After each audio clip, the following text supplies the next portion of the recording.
लोकसभा चुनाव में सबसे चर्चित सीटों में से एक अमेठी के नतीजे बड़ी चर्चा का विषय बने हुए हैं। स्मृति ईरानी को हार मिली और इसी सीट से कांग्रेस के किशोरी लाल शर्मा जीत गए। अमेठी में लंबे समय तक सस्पेंस रहा कि इस सीट से प्रियंका गांधी चुनाव लड़ेंगी, राहुल गांधी या फिर कौन। किशोरी लाल शर्मा के नाम का ऐलान कांग्रेस की तरफ से काफी देर से किया गया, लेकिन चुनावी नतीजों ने सबको चौंका दिया। ऐसे में आज की इस वीडियो में हम आपको ये बताते हैं कि आखिर अमेठी में स्मृति ईरानी के हार की वजह क्या है। स्मृति ईरानी की हार की सबसे बड़ी वजह यह रही कि 5 साल तक सांसद रहते हुए गांधी परिवार के द्वारा अमेठी क्षेत्र में कराए गए विकास कार्य की जो लकीर थी वो स्मृति ईरानी पार नहीं कर सकी। माना जाता है कि अमेठी से गांधी परिवार का एक भावनात्मक नाता रहा है। अमेठी ऐसी सीट है जहां से संजय गांधी, सोनिया गांधी और राहुल गांधी सांसद रहे हैं।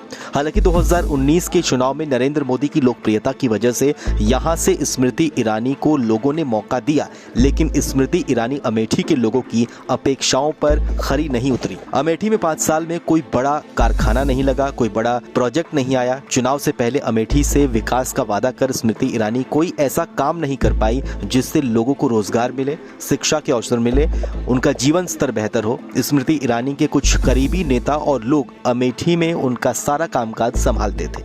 ऐसे में इसकी वजह से बीजेपी के स्थानीय नेता दरकिनार कर दिए गए और इसकी वजह यह हुई कि स्मृति ईरानी से वहां के स्थानीय नेता ही खुश नहीं थे। अमेठी के स्थानीय नेता और कार्यकर्ता की नाराजगी का भी एक बड़ा खामियाजा स्मृति ईरानी को हार के रूप में भुगतना पड़ा।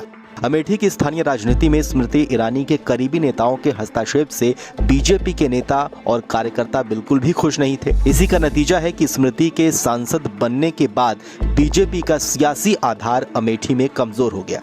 अमेठी के लोगों ने 2019 में राहुल गांधी को हराकर स्मृति ईरानी को जिता दिया, लेकिन 5 साल पछताते रहे। इसके पीछे की वजह यह थी कि अमेठी के लोगों का गांधी परिवार के साथ एक गहरा नाता रहा है। ऐसे में राहुल गांधी की हार से अमेठी के लोगों के अंदर के मलाल के भाव को निकालना स्मृति ईरानी की सबसे बड़ी जिम्मेदारी थी। स्मृति ईरानी इसे खत्म करने की बजाय सड़क से लेकर संसद तक राहुल गांधी और गांधी परिवार पर निशाना साधती रही।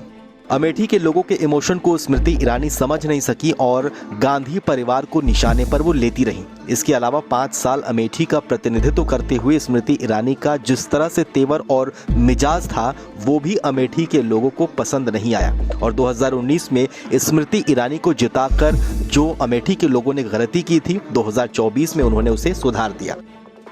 बात अगर इस सीट से जीतने वाले केएल शर्मा यानी किशोरी लाल शर्मा की करें तो केएल शर्मा राजीव गांधी के करीबी दोस्त रहे हैं। लंबे समय से वो उनके साथ जुड़े रहे। वो अमेठी में 1983 से लेकर 1991 के चुनाव में एक मुख्य खिलाड़ी रहे हैं। उन्होंने कांग्रेस पार्टी को मजबूत करने में मदद की। उन्होंने 1999 में सोनिया गांधी के पहले चुनाव अभियान में भी महत्वपूर्ण भूमिका निभाई, जिसके परिणाम स्वरूप अमेठी में उनकी जीत हुई।